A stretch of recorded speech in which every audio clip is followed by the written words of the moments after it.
Divisibility in an integral domain, ठीक है ना, कि इंटीग्रल डोमेन में डिविजिबिलिटी क्या होता है। देखिए डिफिनेशन नंबर फर्स्ट, मतलब डिविजिबिलिटी का मतलब यहाँ क्या क्या है, किससे किससे है, तीन है ना, कुल मिला के आपके पास डिफिनेशन तो कुल मिला के 9-10 ठो हैं। इन सब ये सब जो है आपको इंटीग्रल डोमेन में डिविजिबिलिटी की ही बातें करेंगे। जो पहला डिफिनेशन है देखिए वहाँ यहाँ क्या कहता है कि अगर मान लीजिए इंटीग्रल डोमेन में कोई नंबर a है जो b को अगर डिवाइड करता है, ये क्या कर रहा है b को डिवाइड, अगर a b को डिवाइड करता है तो ऐसे केस में कंफर्म है कि a बराबर, अगर a b को डिवाइड करता है ना, तो b बराबर आपको समथिंग ac मिलेगा। इसका मतलब तो यही हुआ ना, ध्यान दीजिएगा यहाँ पे, अगर इंटीग्रल डोमेन में है ना, अगर कोई नंबर a अगर b को डिवाइड करता है तो इसका मतलब b is equal to something ac मिलेगा, है ना, जहाँ पे c भी आपका कोई इंटीजर होगा आपका, इस तरीके से कोई इंटीग्रल डोमेन का ही एलिमेंट होगा, तो यही ना होता है। मान लीजिए हम कहते हैं कि 6 जो है 6 को 2 डिवाइड कर रहा है, तो कंफर्म है कि 6 बराबर समथिंग 2 गुणे 3 के रूप में दिखाई देगा। ये पहला है डिफिनेशन डिविजिबिलिटी का यहाँ पे, कि यहाँ डिविजिबिलिटी का मतलब क्या होता है, ये चीज आपको देखने को मिलेगा। फिर इसी में आपको यूनिट्स मिलेंगे। यूनिट क्या होता है, यूनिट के बारे में यहाँ पे, यूनिटी और यूनिट में अंतर होता है, याद रखिएगा, है ना। यहाँ पे आपके पास डिफिनेशन के रूप में यूनिट, एसोसिएट्स, इररेड्यूसिबल एलिमेंट, सब प्राइम एलिमेंट, सब कुछ है, प्राइम कंपोजिट जब जानते हैं ना, भाज्य भाज्य सब कुछ, सब इसमें देखने को मिलेगा। ये सब इसके सब डिविजिबिलिटी के अंतर्गत ही आते हैं। तो यूनिट का मतलब क्या होता है, देखो यूनिट अलग चीज है और यूनिटी अलग चीज है, और ध्यान से चीजें कंफ्यूजन नहीं होने पाया आपको। अब देखो यूनिट क्या है, यूनिट का मतलब यह है ना कि अगर कोई एलिमेंट a अगर d में है, इंटीग्रल डोमेन, बात हम कर रहे हैं इंटीग्रल डोमेन में डिविजिबिलिटी की, अगर कोई एलिमेंट a अगर d में है, अगर हम इसको यूनिट कहने जा रहे हैं, a is said to be unit, अगर इसको हम यूनिट कहने जा रहे हैं तो कंफर्म है कि उसी d में कोई एलिमेंट b ऐसा एग्जिस्ट करे, such that b belongs to d, such that ऐसा एग्जिस्ट करे कि जब a इंटू b करें तो आपको 1 दिखाई दे। बस ना, जब a इंटू b करें तो क्या दिखाई दे आपको, 1 दिखाई दे। अगर ऐसा हो रहा है तो हम कहें कि a जो है वो यूनिट है ना, और यहाँ पे a भी यूनिट है और b भी यूनिट है।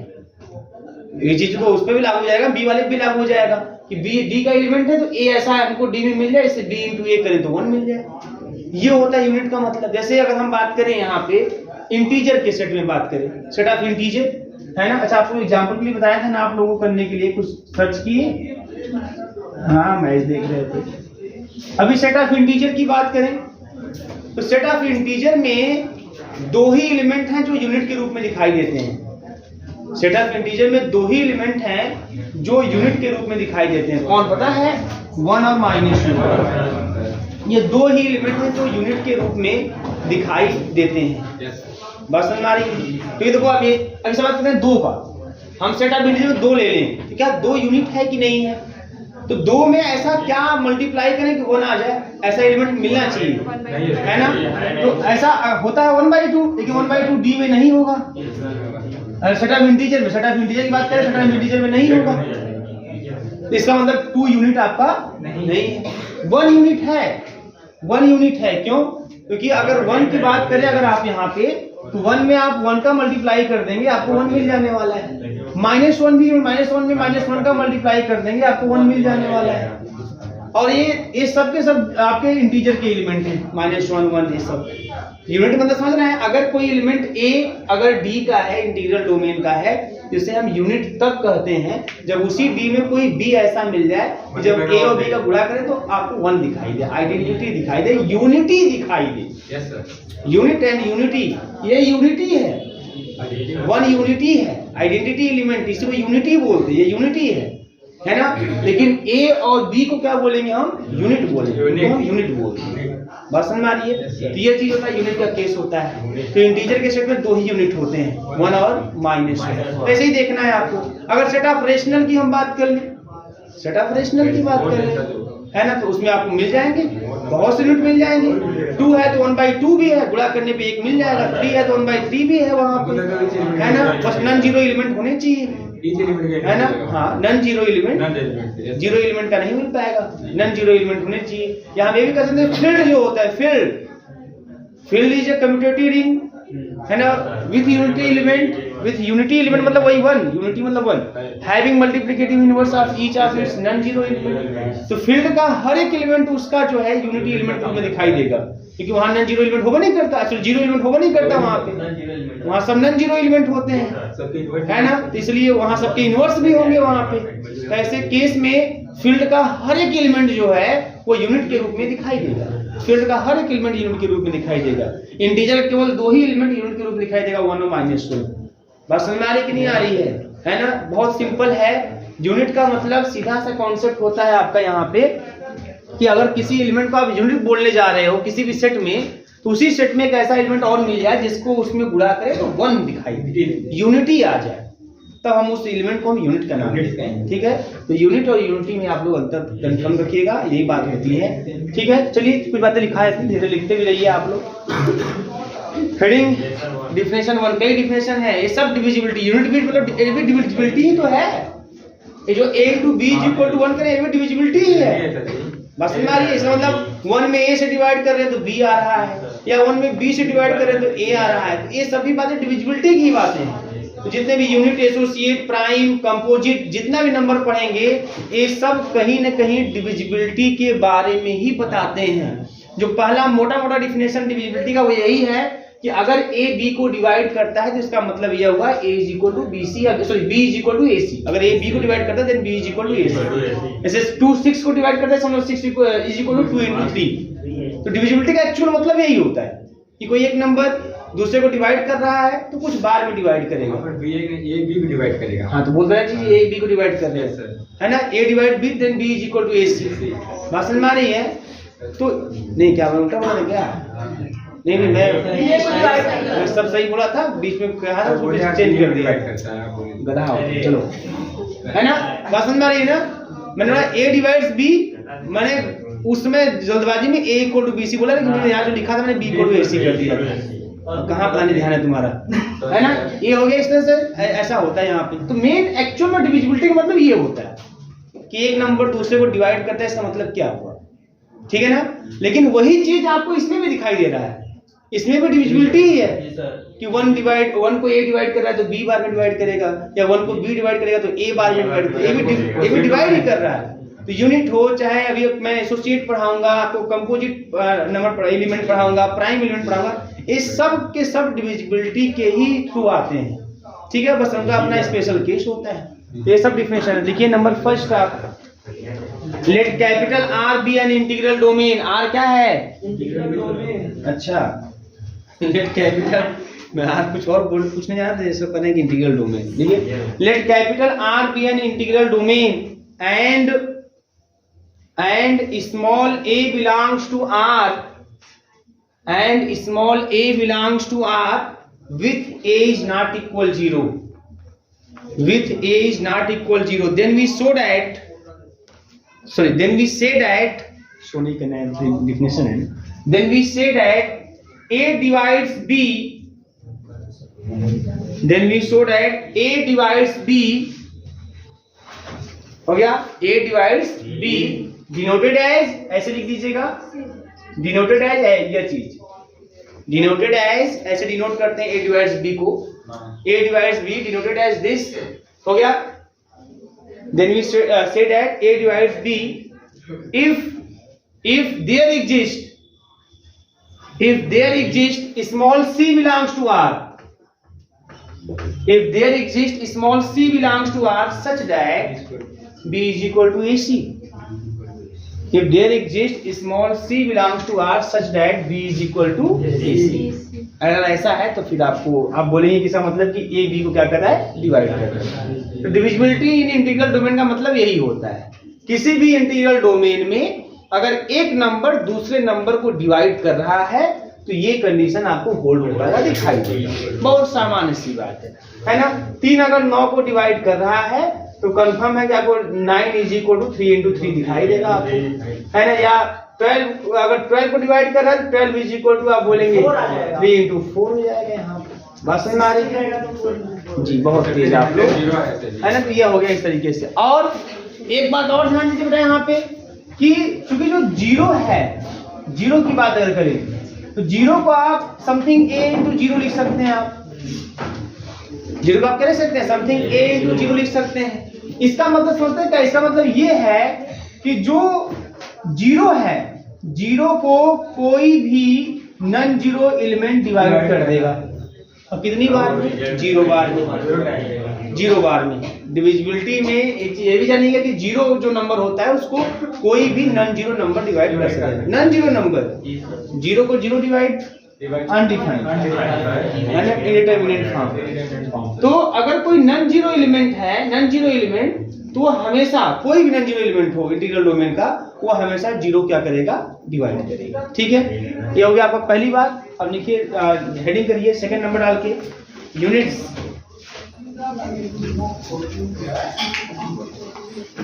ठीक है, units. Let capital R be an integral domain.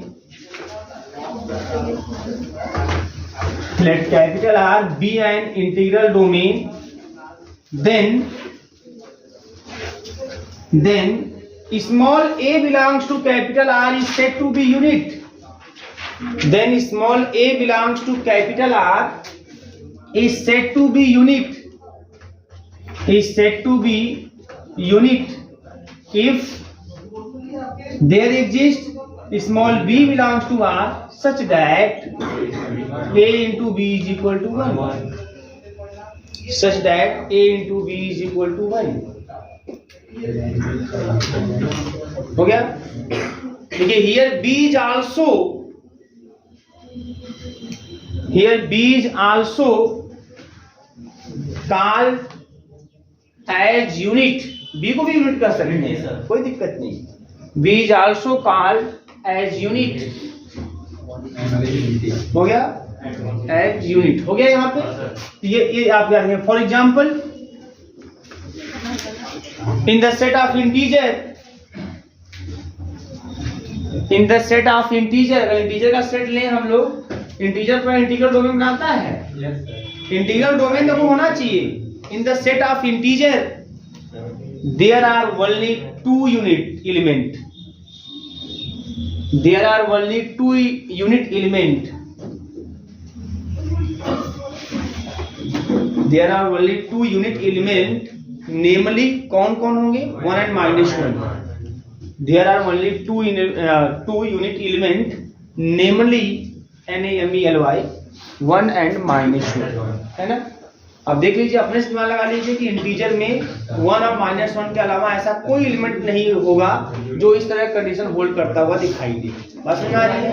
वैसे इंटीजर में अगर आप ले लेंगे 3 ही ले लेंगे तो 3 में अब ऐसा कोई नंबर उस इंटीजर के सेट में हो जिसको 3 में मल्टीप्लाई करे तो 1 आ जाए, ऐसा कोई नंबर एग्जिस्ट ही नहीं करेगा। नहीं करेगा तो 3 को यूनिट के रूप में नहीं जानेंगे। बस समझ आई?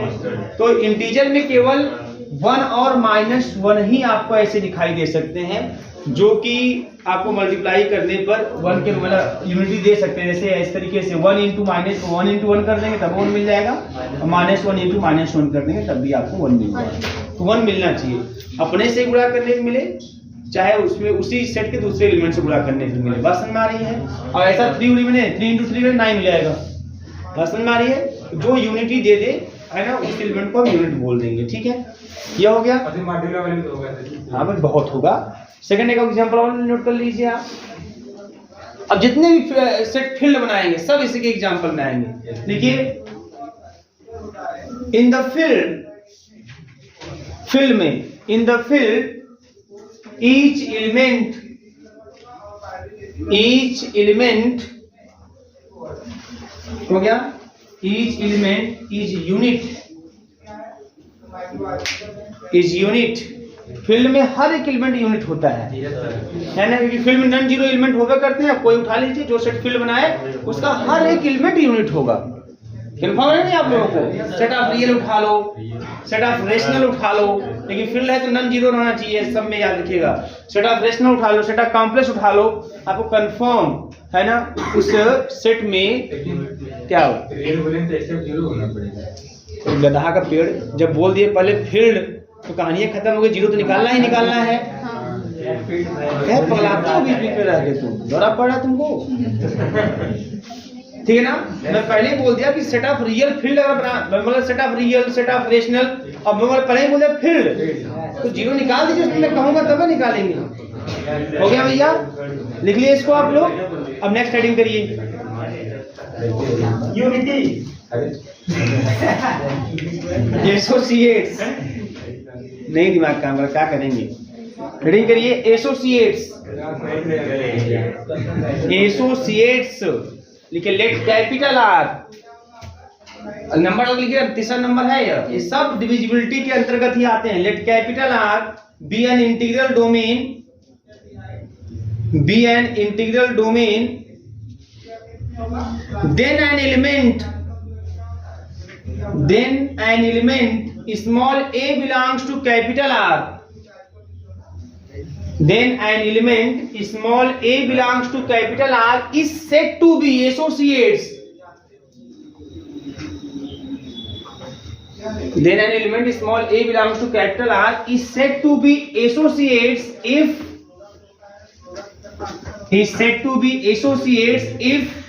small b, if there exists small b belongs to R, if there exists small b belongs to R such that a is equal to bu,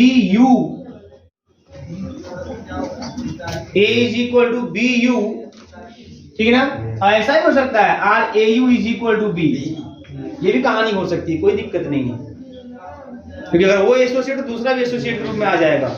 are a u is equal to b, इसमें कोई एक होगा आपका, where u is the, u क्या है, u is the unit, u unit है, ठीक है, यू इज द यूनिट। अब ध्यान दीजिए, फॉर एग्जांपल अगर आर जो हमारा जो डोमेन है, इंटीग्रल डोमेन है, इंटीग्रल डोमेन अगर सेट ऑफ इंटीजर हो जाए, वही set of integer integral domain बनाता है, वो क्या जाएगा, है ना, set of integer integral domain बनाता है, बनाता है, नहीं बनाता है। विथ रेस्पेक्ट टू एडिशन पूरा अबेलियन ग्रुप बनाते हुए दिखाई देगा, with respect to multiplication semi group बनाएगा, सेमी ग्रुप। और तीसरी बात जो है ना, कि इसके पास जो सेट ऑफ इंटीजर है, इसके पास आइडेंटिटी भी है, कम्यूटेटिव प्रॉपर्टी भी होल्ड करता है मल्टीप्लिकेशन का, तो एक कम्यूटेटिव रिंग होता है। अच्छा, मल्टीप्लिकेशन एडिशन में डिस्ट्रीब्यूटिव भी होता है, तो सेट ऑफ इंटीजर जो है कम्यूटेटिव रिंग है, विथ यूनिटी एलिमेंट है, बात समझ में आ रही है। अब हाँ, इनवर्स से क्या मतलब हमको, इंटीग्रल डोमेन से, और साथ ही साथ विदाउट जीरो डिवाइजर से। कोई भी दो एलिमेंट को गुणा करके जीरो देखना चाहोगे तो वो तभी आएगा जब कम से कम कोई एक एलिमेंट जीरो है ना, तो ये पूरी प्रॉपर्टी इंटीग्रल डोमेन का होल्ड करता है। अब ये सेट ऑफ इंटीजर है हमारे पास, है ना। अब एसोसिएट की बात करनी है आपको, एसोसिएट की बात करनी है, इसमें एसोसिएट है कि नहीं है ना। जैसे मान लीजिए मैं 2 लिया, ध्यान दीजिए यहाँ पे 2 लिया, ठीक है ना, तब 2 एसोसिएट के रूप में होगा कि नहीं होगा, तो 2 में अब यूनिट एलिमेंट, यूनिट यू क्या होगा हमारा, यूनिट एलिमेंट होना चाहिए, तो क्या होगा, ऐसे कोई मिलेगा गुणा करने पे आपको कोई एक एलिमेंट बी आपको ऐसा मिल जाए कि जब इसमें यूनिट एलिमेंट का गुणा करें तो आपको रिजल्ट के रूप में वह एलिमेंट बी आना चाहिए आपका, हो पाएगा। ए भी कहानी केवल और केवल, अच्छा एक चीज और ध्यान दीजिएगा यहाँ पे कि सेट ऑफ इंटीजर में जो यूनिट एलिमेंट होते हैं 2 ही एलिमेंट होते हैं, है ना, 1 एंड -1, 1 एंड -1, बात समझ में आ रही है। तो ऐसे केस में मान लीजिए 2 है, तो अगर मैं 2 into 1 करूंगा तो आपको 2 दिखाई देगा, है ना, और 2 into अगर -1 करेंगे आप तो -2 भी दिखाई देगा, बात समझ में आ रही कि नहीं आ रही है। तो ये दोनों एलिमेंट कहाँ के हैं, जेड के ही हैं, है ना, और ये 2 -2 ये भी कहाँ के हैं, ये भी जेड के हैं। तो इस 2 को हम एसोसिएट बोल लेंगे, इसी तरह से 3 को भी एसोसिएट बोल लेंगे, 4 को भी एसोसिएट बोल लेंगे। किसके करेस्पॉन्डिंग, यू क्या रहेगा, या तो 1 रहेगा या तो -1 रहेगा। तो इस तरह से एसोसिएट ग्रुप में दिखाई दे जाएंगे, ठीक है ना।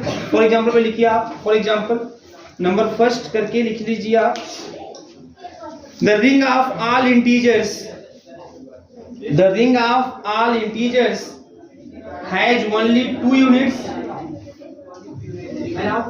Has only 2 units. कौन कौन होता है? 1 and -1 has only 2 units, 1 and -1, then corresponding to each non-zero integer, then corresponding to each non-zero integer small a belongs to R. Each non-zero integer small a belongs to R. हो गया? Small a belongs to R. There are two associates.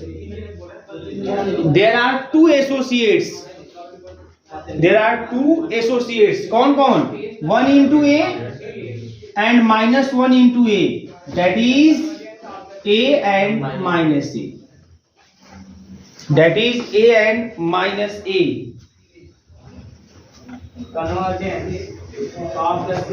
ठीक है? a and minus a.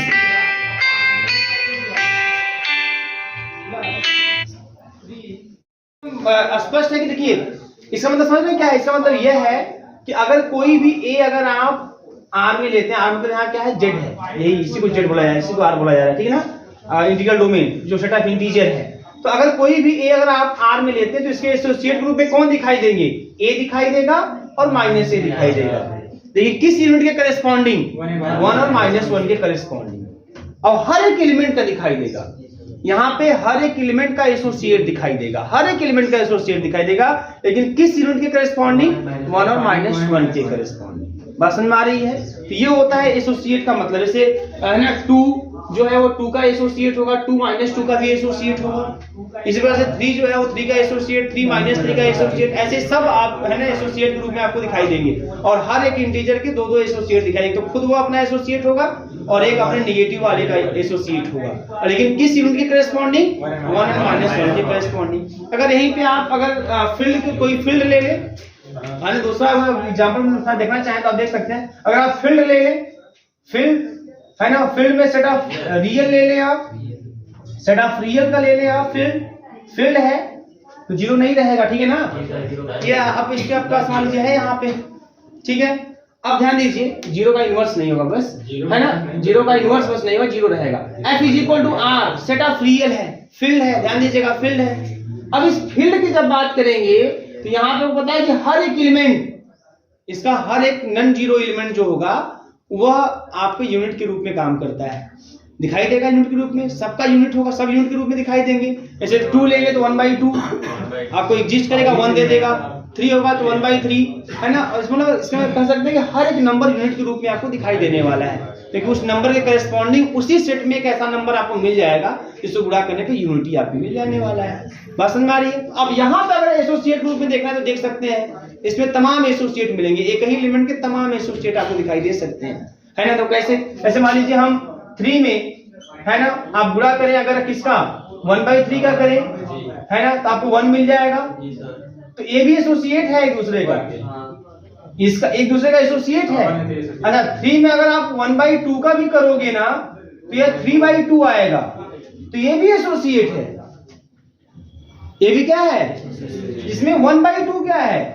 Unit element है कि नहीं है unit element? अब ये देखने के लिए क्या 1/2 उसी सेट में कोई 2 रहेगा कि नहीं रहेगा? ये कहानी समझिए, ध्यान समझना है आपको, है ना। ये मत कोई सोचेगा कि जो यहाँ पे यूनिट लिखा जाता है वो कोई फिक्स 1 - 1 ऐसी बात नहीं है यहाँ पे। मतलब जो जिसको गुणा करने में कुछ ना कुछ आएगा, वो जो आए इसी सेट का पहले बात एलिमेंट हो। दूसरी बात कि जिस एलिमेंट से गुणा कर रहे हैं वो यूनिट एलिमेंट होना चाहिए। वो यूनिट एलिमेंट है कि नहीं है ये देखने के लिए उसमें किसी ऐसे नंबर का गुणा करें जिससे कि 1 आ जाए, और वैसा नंबर सेट में होना चाहिए, तो होगा। बोलिए, इसमें किसी का भी गुणा करेंगे, हाँ, तो इनफाइनाइट। इस तरीके से आप किसी का भी गुणा करें, कोई भी एलिमेंट यहाँ से ले ले फील्ड से, और किसी भी एलिमेंट का गुणा करेंगे आपको रिजल्ट रूप में एक एलिमेंट दिखाई देगा, वो उस एलिमेंट का एसोसिएट कहलाएगा। जिस एलिमेंट से गुणा करेंगे वो आपको एज ए यूनिट एलिमेंट भी दिखाई देगा। इसका मतलब यहाँ पर फील्ड के सेट में एक एलिमेंट के इनफाइनाइट एसोसिएट दिखाई देंगे। बात समझ में आई? समझ में आ रहा है ना आप लोगों को, है ना। कुछ भी उठा लीजिए, ऐसे देख लीजिए, समझ लीजिए हमने ले लिया 1/5 ले लिया, या आर में है, सेट ऑफ रियल नंबर में है, किसी भी नंबर से गुणा कर लो आप, मैंने 3 से ही गुणा कर लिया तो आ जाएगा 3/5, ये भी सेट ऑफ रियल नंबर में है। तो नियम है ना। अब ये जो 3 है ये यूनिट है कि नहीं है, तो अब ये 3 है यूनिट है कि नहीं, इसलिए अब इसी सेट में क्या कोई ऐसा एलिमेंट है जिसका गुणा करें तो 1 आ जाए, तो हाँ है 1/3, वही कंफर्म है, 3 आपका यूनिट कहलाएगा। तो इस तरीके से फील्ड अगर फील्ड है तो उसमें हर एक एलिमेंट किसका काम करेगा, एसोसिएट का काम करेगा, ठीक है ना। मतलब हर एक एलिमेंट के नंबर ऑफ एसोसिएट अगर आप काउंट करना चाहें तो infinite, you get the infinite number. लेकिन इंटीजर में जब जाओगे केवल 2 1 के करस्पॉन्डिंग मिलने वाला है, और कोई आपको एसोसिएट दिखाई देने वाला वहां पे नहीं है। तो वहां पर हर एक एलिमेंट के 2 एसोसिएट दिखाई देंगे इंटीग्रल डोमेन में। लेकिन अगर इंटीग्रल डोमेन आपका फील्ड है ना, आप जानते हैं कि हर फील्ड जो होता है वो इंटीग्रल डोमेन होता है कि नहीं होता है, वो होता है, लेकिन हर इंटीग्रल डोमेन जरूरी नहीं फील्ड होगा, ये चीज आपको बताया गया है ना। तो इस तरीके से हाँ, वो तो सब थ्योरम करिए आप लोग। तो इस फील्ड में जब जाओगे आप तो इसमें एक एलिमेंट के इनफाइनाइट एसोसिएट दिखाई देंगे। क्लियर है, ठीक है। तो आप दूसरा एग्जांपल लिख सकते हैं कि in the set of field या in the field, in field f is equal to R, मान लो या फील्ड को मैंने लिए सेट ऑफ रियल नंबर ले लिया, f is equal to R, each element have लिख दीजिएगा, each element have infinite number of associates, each element have infinite number of associates। ठीक है बेटा, नेक्स्ट नंबर करके और हेडिंग करिएगा, है ना। अच्छा, अब ये देखो ये सब क्या है एक्चुअल में, एक डिविजिबिलिटी ही तो है। a is equal to b u, इसका मतलब क्या, a को b डिवाइड कर रहा है u बार में, या a को u डिवाइड कर रहा है b बार में। a u is equal to b, इसका मतलब क्या, b को a डिवाइड कर रहा है u बार में, या b को u डिवाइड कर रहा है a बार में। तो ये सब क्या हो रहा है, डिविजिबिलिटी की बात है। इसमें केवल जैसे जो भी आप देखेंगे, जो भी कैटेगरी आपको दिखाई देगी, जो भी डिफरेंशियल दिखाई देगा, वो एक्चुअल में डिविजिबिलिटी को ही दिखाएगा कि इसमें a डिवाइड करने b आना चाहिए। मैं ये भी कह सकता था आपसे कि है ना, कि a को हम एसोसिएट कहेंगे b का कब, जब a b को डिवाइड करे u बार में और u यूनिट हो। तो डिवाइड की बात हो रही है। तो यहाँ जितने भी आपको ये टर्म मिल रहे हैं, ये सब के सब डिविजिबिलिटी के बारे में ही बताएंगे कि इस तरीके से डिविजिबिलिटी आपके यहाँ होल्ड करेगी। लेकिन अगर इस तरीके से डिविजिबिलिटी होल्ड करेगी कि नहीं भैया b में a का भाग देने पे u आना चाहिए, u यूनिट हो, तब ऐसे a और b को हम एसोसिएट का नाम कह देते हैं।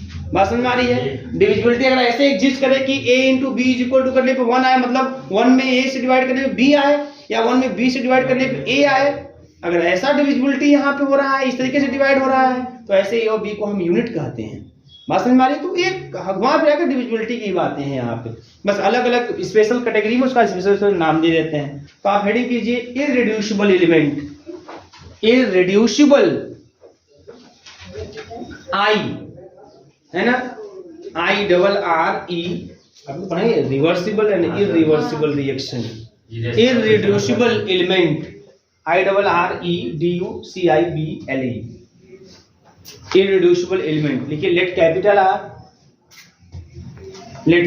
R be an integral domain, let capital R be an integral domain, then a non-zero element, small p belongs to capital R, then a non-zero element, small p belongs to capital R, is said to be irreducible element, is said to be irreducible element, is said to be irreducible element if number first p is not equal 0 और उसी में and p is not unit, p is not equal 0 होना चाहिए, irreducible होने के लिए p 0 बराबर नहीं होना चाहिए, and p is not unit और यूनिट नहीं होना चाहिए। दूसरा and p is equal to ab, p is equal to ab होना चाहिए, है ना। then अगर p is equal to ab है then either A is unit और बी इज यूनिट, मतलब इसमें कोई एक ना कोई एक यूनिट के रूप में दिखाई देना चाहिए, आइदर ए इज यूनिट और बी इज यूनिट। अगर ऐसा है, ऐसा कंडीशन हमारा पी अगर होल्ड कर रहा है इंटीग्रल डोमेन में, ये सब बातें इंटीग्रल डोमेन में हो रही है ना, तो हम ऐसे पी को हम क्या बोलेंगे, इररिड्यूसिबल एलिमेंट। मतलब अगर किसी एलिमेंट ऐसा कोई non zero element, not equal to non zero element, कोई नॉन जीरो एलिमेंट ऐसा हो जो यूनिट ना हो, पहली बात यूनिट ना हो। दूसरी बात कि अगर उसे हम a इंटू बी के रूप में लिख रहे हैं तो कंफर्म है कि a या तो यूनिट हो या तो उसमें b यूनिट हो, ऐसा होना चाहिए, कोई ना कोई एक यूनिट आपका होना चाहिए। अगर है ऐसा तब ऐसे p को हम क्या बोलते हैं, ऐसे p को इररिड्यूसिबल एलिमेंट बोलते हैं। क्लियर है? अब जैसे फॉर एग्जांपल देखिए ध्यान से, मैं सेट ऑफ इंटीजर, बहुत अच्छा एग्जांपल है सेट ऑफ इंटीजर का, बहुत सिंपल और सबसे इजी एग्जांपल। जैसे अब क्वेश्चन के बाद आया तो जी 1 - 1 i - i का एग्जांपल उठाइए, सब पे काम इजीली काम करेगा। वैसे यहाँ पे इंटीजर का जितने भी पिछले भी आपको डिफिनेशन लिखवाए गए हैं ना, जहाँ मैंने बोला था कि आप लोग एग्जांपल देखिएगा, लेकिन आप लोग वर्ल्ड कप के चक्कर में एग्जांपल नहीं किए है ना, हाँ नहीं ध्यान दिए होंगे। वहां पर अगर आप सेट करिएगा सब इंटीजर पे सेट हो जाएगा, सेट ऑफ इंटीजर वो लगभग सब सेट हो जाएगा उसी। ध्यान दीजिए बेटा यहाँ पे, अगर set of integer, integral domain हम सेट ऑफ इंटीजर ले लेते हैं, सेट ऑफ इंटीजर की बात कर लेते हैं है ना। अब इसमें इररिड्यूसिबल एलिमेंट के रूप में कौन होगा, तो जो यहां से लेते हैं 3, let 3 belongs to z and 3 is not equal 0 and 3 is also not unit, है कि नहीं है भैया, 3 is also not unit, 3 not unit है ना। इसमें 3 के लिए 1/3 होना चाहिए ना, तब ना वो यूनिट होगा। यूनिट कब कहलाएगा, या यूनिट तब कहलाएगा जब उसी सेट में कोई ऐसा एलिमेंट मिल जाए जिससे गुणा करके 1 दे दे हमको। तो सेट ऑफ इंटीजर में 3 से गुणा करके कोई एलिमेंट 1 दे दे, ऐसा है ये नहीं कोई एलिमेंट। तो ये कहानी खत्म, 3 इज नॉट यूनिट है ना। मास्टर उठे अपना सिर हिला रहे हैं, जब बाद में आए यूनिट के पता ही नहीं है तो कहाँ सिर हिला रहे हो उसे। तो लेकिन हाँ समझ में आ रहा है कि हाँ भाई गुणा करने में 1 नहीं आएगा, ये लाइन समझ में आ रही होगी कि ऐसा कोई नंबर नहीं है जिसको गुणा करें तो 1 आ जाए। हाँ वेरी गुड, बहुत अच्छे। अब ये हो गया। अब दूसरा लाइन, ये पहला लाइन तो वही होल्ड कर गया, दूसरी लाइन देखो, अब 3 को आप 2 नंबर के गुणा के रूप में दिखाओ, है ना। तो दिखाइए किसके रूप में दिखाएंगे, 1 into 3 कर सकते हैं या 3 into 1 कर सकते हैं। सेट ऑफ इंटीजर में करना है, ये नहीं कि 3/2 गुणे 2 कर दें, तो है ये नहीं है, ये 3 into 1 कर देंगे या 1 into 3 कर देंगे, यही हो सकता है। लेकिन ऐसे केस में 1 क्या है, 3 नहीं, लेकिन 1 तो है ना यूनिट, है ना। इसका मतलब 3 इज इररिड्यूसिबल एलिमेंट। बात समझ आ रही है बेटा, इररिड्यूसिबल एलिमेंट। अब ये आपको थोड़ा सा लग रहा होगा ये क्या हो रहा है ना, है तो सिंपल, लेकिन इसको थोड़ा सा और सिंपल बनाते हैं। एक्चुअली कुछ सब नौटंकी करी है, देखो ध्यान से। अगर हम 12 ले लें तो इसी जगह में 12 ले लेते हैं, है ना। अच्छा भैया 12 इज नॉट इक्वल 0, करेक्ट है, very good. 12 is not equal 0 है ना, and also 12 is not unit, क्योंकि भाई उसी जेड में 12 के लिए ऐसा कौन नंबर हो जो 1 दे तो 1/12 होगा, लेकिन जेड में ये नहीं है, यूनिट होगा नहीं करेगा यार। 12 इज नॉट यूनिट, ये बात हो गई। अब 12 को आप क्या लिख सकते हो, 3 गुणे 4, 2 गुणे 6 या 6 गुणे 2, 4 गुणे 3 नहीं लिख सकते हो। बस समझ आ रही है। 12 को इस तरीके लिखना चाहे हम लोग, है ना। अब ध्यान देना, एक बात ध्यान देना, 1 गुणे 12 भी लिख सकते हैं, अब 12 गुणे 1 भी लिख सकते हैं। अब वो ध्यान से मेरी बात समझिएगा, ये लाइन में क्यों लिया हूं, ध्यान समझिए आप। ये 4 रूप में आप लिख सकते हैं, लेकिन इररिड्यूसिबल के लिए एक कहानी होल्ड होनी चाहिए। तो ये नहीं कि कोई फिक्स के लिए होल्ड होनी चाहिए, सबके लिए होल्ड होनी चाहिए। मतलब कभी भी अगर किसी 2 के गुणनफल के रूप में लिखें तो ये कहानी दिखाई दे, तो ठीक है, इसमें तो काम बन जा रहा है आपका।